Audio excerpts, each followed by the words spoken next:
नमस्कार मित्रांनो, स्वागत आहे आपल्या चॅनलवर जॉब विथ भूषण. तुमच्यासाठी एक चांगली जॉब ऑपॉर्च्युनिटी घेऊन आलो मित्रांनो. ही जी भरती निघालेली आहे, समीरकडून इथं मुंबई भरती निघाली 2026 ची. आता समीरचा लॉंग फॉर्म होतो society for applied microwave electronics engineering आणि रिसर्च कडून इथं वॅकन्सी असणार आहे. 2026 साठी चांगली अपॉर्च्युनिटी आपल्यासाठी आलेली आहे. पहिल्या नंबरची नोटिफिकेशन आहे 2026 ची.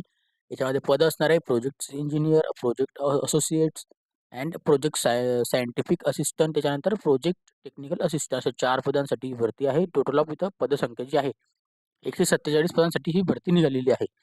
शैक्षणिक पात्रता सर अप्लाय करण्यासाठी बी.टेक वाले अप्लाय करू शकता, एम.टेक वाले अप्लाय करू शकतात. ओके, इंजिनिअरिंग डिग्री वाले अप्लाय करू शकतात. चांगली अपॉर्च्युनिटी आपल्याला याच्यामध्ये बघायला मिळते. आणि जर आपला आय-टी-आय झालेला असेल, एन-सी-व्ही-टी सर्टिफिकेट असेल, तरी आपण इथं अप्लाय करू शकतो. मुंबई तुमचं जॉब लोकेशन असणार आहे. चांगली अपॉर्च्युनिटी आहे. संपूर्ण माझी स्टेप बाय स्टेप देणार आहे. तर हा व्हिडिओ शेवटपर्यंत नक्की बघायचा आहे आणि चॅनल सबस्क्राईब करा, बेल आयकॉनला प्रेस करा आणि आपली Instagram ID, Telegram channel, WhatsApp group आणि फेसबुक ग्रुपला पण फॉलो करून ठेवा. चला तर मग सुरू करूया व्हिडिओला. आता ही जी भरती निघालेली मित्रांनो, समीरकडून असणार आहे. त्या शॉर्टकटमध्ये आपण त्याला समीर म्हणतो. आता society for applied microwave electronics engineering and research कडून वॅकन्सी आहे. IIT बी कॅम्पस पवई मुंबईकडून इथं वॅकन्सी निघालेली आहे. ॲड्रेस नंबर 1 असणार आहे 2026 साठी. रिक्वायरमेंट जी आहे तुमची फॉर कॉन्ट्रॅक्ट पोझिशन असणार आहे समीरकडून. ओके, कॉन्ट्रॅक्ट बेसिस हा जॉब असणार आहे, पण चांगली अपॉर्च्युनिटी बघायला मिळते. तर society for applied microwave electronics and engineering research समीरकडून इथं वॅकन्सी आहे, जी की RF microwave and R&D laboratory under इथं काम करत असते. Ministry of electronics for information टेक्नॉलॉजीसाठी. ओके, तर गव्हर्नमेंट ऑफ इंडियाची 5 सेंटर आहे याच्यामध्ये. ओके, तर चांगली अपॉर्च्युनिटी आपल्याला बघायला मिळते. अपॉर्च्युनिटी आहे. इंटरेस्टेड कॅन्डिडेट इथं अप्लाय करू शकतात. ओके, अकॅडमिक गोल्स वगैरे आपलं असेल तर. आता समीरकडून इथं लुकिंग दिलेलं आहे, जे की तुमची इथं मुंबईसाठी इथं वॅकन्सी आहे प्रोजेक्टसाठी. ओके, याच्यामध्ये आता कॉन्ट्रॅक्च्युअल अपॉइंटमेंट दिलेले आहे. ओके, तिथे राईट रेग्युलेशन दिलेले आहे. त्याच्यामध्ये आपल्याला समीरकडून आपल्याला पोस्ट वगैरे इथं काढलेले आहेत. आता याच्यामध्ये प्लीज आपल्याला इंट्रोडक्शन वगैरे जनरल जनरल इथं इंट्रोडक्शन दिलेलं आहे, जे की कॉन्ट्रॅक्च्युअल टर्म अँड कंडिशन ते अप्लाय करण्याच्या आधी वाचून घ्या एकदा. आता ॲप्लिकेशन फॉर्म तुमचे आता लिंक्स वगैरे जे असणार आहे 25/1/2026 पर्यंत आपल्याला अप्लाय करायचं आहे. त्याची ऑफिशियली वेबसाईट लिंक दिलेली आहे आणि अप्लाय करण्याची लिंक दिलेली आहे. याच्यामध्ये आता वेगळ्या-वेगळ्या आपल्याला पोझिशन बघायला मिळतात, जसं की तुम्ही बघू शकता. आता तुम्हाला तुमच्यासमोर सांगतो. आता कोड इथं पोस्ट कोड दिलेला आहे, डेस्टिनेशन दिलेलं आहे, पोझिशन दिलेलं आहे. ओके, 2 पॅराग्राफ याच्यामध्ये बघायला मिळतात. सगळ्यात पहिलं पोस्ट असणार आहे प्रोजेक्ट इंजिनिअरमध्ये RF अँड MWमध्ये 9 वॅकन्सी बघायला मिळतात. प्रोजेक्ट इंजिनिअर इलेक्ट्रॉनिक्समध्ये आपल्याला 30 वॅकन्सी बघायला मिळतात. प्रोजेक्ट्स इंजिनिअर बंगलोरमध्ये आपल्याला 1 वॅकन्सी बघायला मिळतात. प्रोजेक्ट्स इंजिनिअरिंगमध्ये याच्यामध्ये आपल्याला इलेक्ट्रॉनिक्स अँड ENVमध्ये टेस्टमध्ये आपल्याला 5 वॅकन्सी बघायला मिळतात. प्रोजेक्ट्स इंजिनिअरमध्ये आता बघायला गेलं CSITमध्ये 7 वॅकन्सी आहे. प्रोजेक्ट इंजिनिअर सेफ्लीमध्ये इथं 3 वॅकन्सी आहे. प्रोजेक्ट्स इंजिनिअर इलेक्ट्रिकलमध्ये 1 वॅकन्सी. प्रोजेक्ट्स इंजिनिअर इलेक्ट्रिकलमध्ये HVACसाठी 1 वॅकन्सी. प्रोजेक्ट्स इंजिनिअर मेकॅनिकलमध्ये 13 वॅकन्सी. प्रोजेक्ट्स इंजिनिअर सिव्हिल इंजिनिअरिंगमध्ये 1 वॅकन्सी.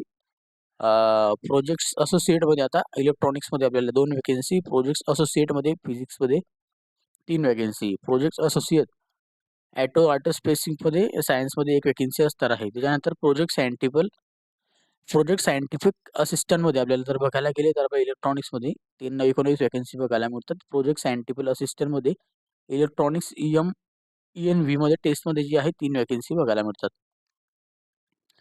प्रोजेक्ट सायंटिफिक असिस्टंटमध्ये मेडिकल इलेक्ट्रॉनिक्समध्ये आपल्याला 2 वॅकन्सी बघायला मिळतात. प्रोजेक्ट सायंटिफिक असिस्टंटमध्ये फिजिक्समध्ये 1 वॅकन्सी. प्रोजेक्ट सायंटिस्ट असिस्टंटमध्ये 1 वॅकन्सी इलेक्ट्रिकलला.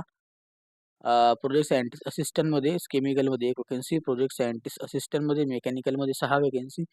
प्रोजेक्ट टेक्निकल असिस्टंटमध्ये इलेक्ट्रॉनिक्स मशीन्समध्ये आपल्याला 9 वॅकन्सी बघायला मिळतात.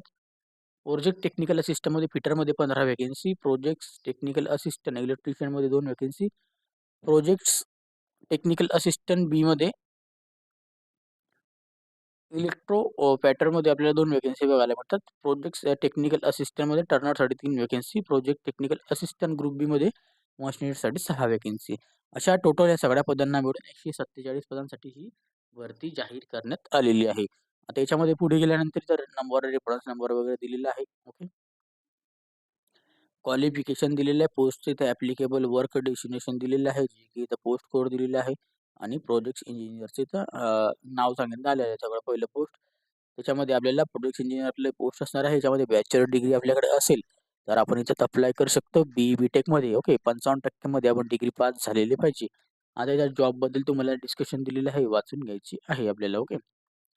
त्याच्यानंतर इथं आपलं इलेक्ट्रॉनिक्समध्ये सेम आहे बी.टेकवाले अप्लाय करू शकता. 55% मध्ये जॉब प्रोफाईलबद्दल माहिती देण्यात आलेली आहे. इलेक्ट्रॉनिक्समध्ये परत आपल्या दुसरी पोझिशन असणार आहे EXTCमध्ये बंगलोरमध्ये इथं याच्यामध्ये पण सेम तेच आपलं क्वालिफिकेशन्स. ओके. त्याच्यानंतर इथं इलेक्ट्रॉनिक्समध्ये पण सेम क्वालिफिकेशन्स वगैरे तेच असणार आहे बी.टेकवाल्यांसाठी. ओके. सिमिलर क्वालिफिकेशन आहे. ओके. त्यानंतर आपल्याला CSITमध्ये प्रोजेक्ट इंजिनिअरमध्ये बी.टेक 55% मध्ये पास झालेले पाहिजे. त्यानंतर इथं लॅब सिम्पलीमध्ये प्रोजेक्ट इंजिनिअर बी.टेकवाले अप्लाय करू शकता. 55% मध्ये डिग्री झालेली पाहिजे. त्यानंतर इलेक्ट्रिकलमध्ये प्रोजेक्ट इंजिनिअरमध्ये पण बी.टेक झालेली पाहिजे 55% मध्ये तरच अप्लाय करू शकतात. इलेक्ट्रिकलमध्ये बघायला गेलं HVACमध्ये प्रोजेक्ट इंजिनिअरला बी.टेक झालेली पाहिजे 55% मध्ये.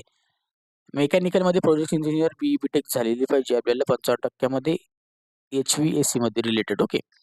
त्याच्यानंतर जर पुढे गेले सिव्हिल इंजिनिअरिंगमध्ये आता जर बघायला प्रोजेक्ट इंजिनिअर बी.टेक 55% मध्ये झालेली पाहिजे आपल्याला. ओके. त्याच्यानंतर आता येतं आपलं प्रोजेक्ट असोसिएट. ओके. त्या प्रोजेक्ट असोसिएटमध्ये आपल्याला इलेक्ट्रॉनिक्ससाठी मास्टर डिग्री पाहिजे इंजिनिअरिंग टेक्नॉलॉजीमध्ये एम.टेक 55% मध्ये झालेली असेल तर आपण अप्लाय करू शकतो. त्यानंतर फिजिक्समध्ये जे असणार आहे याच्यामध्ये प्रोजेक्ट असोसिएटला मास्टर डिग्री इन सायन्समध्ये पाहिजे एम.एससी फिजिक्स वगैरे झालेलं असेल. IIT नीट विथ 55% मध्ये आपण पास झालेले पाहिजे. बी.टेक वगैरे असेल तर अप्लाय करू शकतात. ओके. त्याच्यानंतर जी तिसरी पोझिशन आहे ॲटोस्पेसिक सायन्ससाठी इथं दिलेली आहे मास्टर डिग्री इन सायन्समध्ये झालेली पाहिजे. तरच आपण इथं अप्लाय करू शकतो 55% मध्ये. ओके. आता येतं आपलं प्रोजेक्ट सायंटिफिक असिस्टंटमध्ये. आता याच्यामध्ये दिलेलं आहे इलेक्ट्रॉनिक्स EM टेस्टिंगमध्ये आपल्याला याच्यामध्ये diploma in bachelor of science BSc झालेलं असेल तर अप्लाय करू शकतो 55%मध्ये. मेडिकल इलेक्ट्रॉनिक्समध्ये आता याच्यामध्ये असणार आहे बायोमेडिकल इंजिनिअरिंग, मेकॅनिकल वगैरे असेल 55% मध्ये तर अप्लाय करू शकता. फिजिक्समध्ये जर बघायला गेलं त्याच्यामध्ये आपल्याला BSc झालेलं असेल 55% मध्ये अप्लाय करू शकता. इलेक्ट्रिकमध्ये जर बघायला गेला तर प्रोजेक्ट सायंटिफिक असिस्टंटमध्ये 55% डिप्लोमा इन इलेक्ट्रिकल इंजिनिअर झालेलं पाहिजे. केमिस्ट्रीमध्ये जर बघायला गेले तर आपल्या BSc केमिस्ट्री झालेली पाहिजे 55% मध्ये तरच आपण इथं अप्लाय करू शकतात. त्याच्यानंतर असणार मेकॅनिकलमध्ये 55% मध्ये ते डिप्लोमा झालेला पाहिजे तरच आपण इथं अप्लाय करू शकतात. प्रोजेक्ट्स टेक्निकल असिस्टंटमध्ये इथं वॅकन्सी दिलेली आहे जे की इलेक्ट्रॉनिक्स मेकॅनिकलमध्ये इथं वॅकन्सी आहे. ITI इथं झालेलं पाहिजे 55% मध्ये NCVT सर्टिफिकेशन्स. आता फिटरसाठी तर अपॉर्च्युनिटी आहे 55% मध्ये ITI झालेलं पाहिजे. NCVT सर्टिफिकेट म्हणजे. ओके. इलेक्ट्रिशियनमध्ये पण इथं आहे वॅकन्सी. प्रोजेक्ट टेक्निकल असिस्टंटमध्ये याच्यात पण ITI पाहिजे. NCVT इलेक्ट्रिशियनमध्ये. ओके. त्या डिपार्टमेंटमध्ये आपलं ITI असेल तर आपण इथं सगळं ITI झालेलं पाहिजे 55% मध्ये. टर्नर असो, मेकॅनिक्स असो. ओके. जे काही असो आपल्याला 55% मध्ये ITI झालेलं पाहिजे. NCVT certificate. त्याच्यामध्ये इम्पॉर्टन्स दिलेले आहे आपल्याला आता contractual basis term and condition introduction दिलेलं आहे. जे की आपण बघतो प्रोजेक्ट इंजिनियर अँड प्रोजेक्ट असोसिएटला ₹34,000 पर मंथ सॅलरी आहे. प्रोजेक्ट सायंटिस्ट असिस्टंटला ₹23,500 per month salary. Project technical assistant एमध्ये ₹21,000 सॅलरी. प्रोजेक्ट टेक्निकल असिस्टंट बीमध्ये ₹23,500 सॅलरी दिलेली आहे. एज लिमिट दिलेलं आहे. एक्सपिरियन्स सांगण्यात आलेला आहे. आता प्रोजेक्ट इंजिनियर आणि प्रोजेक्ट असोसिएटला कोणताही एक्सपिरियन्स लागणार नाही. 28 वर्षापर्यंत अप्लाय करू शकता. प्रोजेक्ट सायंटिस्ट असिस्टंट एमध्ये जे आहे याच्यात आपल्याला दोघा पोस्टिंगमध्ये सायंटिस्टमध्ये पण सायंटिफिकमध्ये आणि टेक्निकलमध्ये 25 वर्षापर्यंत अप्लाय करू शकता. कोणताही एक्सपिरियन्स लागणार नाही या दोघा पदांना. प्रोजेक्ट टेक्निकल सिस्टममध्ये बीमध्ये 3 वर्षाचा एक्सपिरियन्स लागेल. 30 वर्षापर्यंत आपण अप्लाय करू शकतात. ड्युरेशन ऑफ कॉन्ट्रॅक्ट असणार ना 2 वर्षाचा हा कॉन्ट्रॅक्ट असणार आहे. जर कॉन्ट्रॅक्ट तुमचा वाढला, प्रोजेक्ट असेल अजून पुढे तर तुम्हाला घेण्यात येतील. याच्यामध्ये असणार आहे तुम्हाला सगळ्यात आधी स्क्रीनिंग टेस्ट दिलेला आहे, writing test, interview, skill test असणार आहे. ऑनलाईन, ऑफलाईन होऊ शकतात. ओके.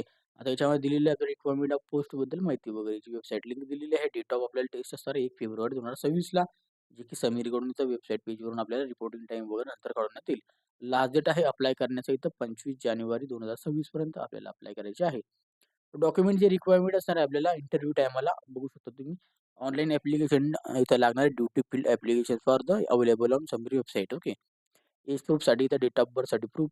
ओके. त्याच्यानंतर passport size photographs, SSC marksheet, HSC marksheets, ITI, NCVT, ITI certificate, project technical पोस्टबद्दल. Okay. NCVT certifications. Okay. Technical project technical पोस्टसाठी qualifying examination certification, passing certification आपल्याला लागणार आहे सगळे आपले जेवढे पण झालेले असेल. ओके. मार्कशीट्स प्रिपेअरिंग वगैरे. एक्सपिरियन्स सर्टिफिकेशन, एस-सी-एस-टी कॅटेगरीमध्ये असाल, पी-डब्ल्यू-डीमध्ये असेल तर कॅटेगरी सर्टिफिकेशन. ओके. याच्यामध्ये अप्लाय करायचं आहे आपल्याला ऑनलाईन पद्धतीने. कोणतेही डॉक्युमेंट आपल्याला पोस्टाने पाठवायचे नाही. ऑनलाईन ॲप्लिकेशन फॉर्म भरा, फोटोग्राफ, सिग्नेचर्स वगैरे ओरिजिनल डॉक्युमेंटेशन तुम्हाला इंटरव्ह्यू टायमाला घेऊन द्यायचे आहे. आता इथं general general term and condition दिलेली आहे. एज लिमिट तुम्हाला सांगितलेली आहे, जे की गव्हर्नमेंट गाईडलाईननुसार असेल त्यात असणार. हाऊ टू अप्लाय करण्यासाठी यांच्या वेबसाईटवरून आपल्याला फॉर्म भरायचा आहे. फायनल सबमिट करायचं, पी-डी-एफ कॉपीची डाउनलोड करून ठेवायचे, इंटरव्ह्यू टायमाला डॉक्युमेंट सोबत घेऊन जायचे आहे. ओके. त्याचे पी-डी-एफ फॉर्मॅट डॉक्युमेंट्स वगैरे तिथं अपलोड करून टाका. चांगली पॉझिटिव्ह आहे. सिलेक्शन जे दिलेलं आहे त्याचं स्क्रीनिंग टेस्ट तुम्हाला घेण्यात येणार आहे, जे की मी तुम्हाला स्टार्टिंगला सांगितलं. तुम्हाला ॲडमिट कार्ड नंतर मिळून जाईल. जेव्हा तुमचं इंटरव्ह्यू वगैरे स्क्रीनिंग टेस्ट असेल, तर तुम्हाला वेबसाईटवरून डाउनलोड करण्यासाठी येऊन जातं. ओके. तर चांगली अपॉर्च्युनिटी आहे आपल्याला याच्यात कोणत्याही एक एक आपल्याला निवडून घ्यायचा आहे. जनरल नोट्स वगैरे दिलेले आहे याच्यामध्ये. टर्म अँड कंडिशन दिलेले अपॉइंटमेंटसाठी पण तुम्ही टी-ए-डी-ए बद्दल इंटरव्ह्यू बद्दल माहिती देण्यात आलेली आहे. मॉडिफिकेशन करता येणार नाही फॉर्म भरल्यानंतर. आता याच्यामध्ये संपूर्ण माहितीच्या स्टेप बाय स्टेप दिलेली आहे. ओके. जसं की तुम्हाला मी स्टेप बाय स्टेप माहिती सांगितलेली आहे. ऑल इंडियन सिटिझनशिप इथं अप्लाय करू शकता. चांगली अपॉर्च्युनिटी आहे.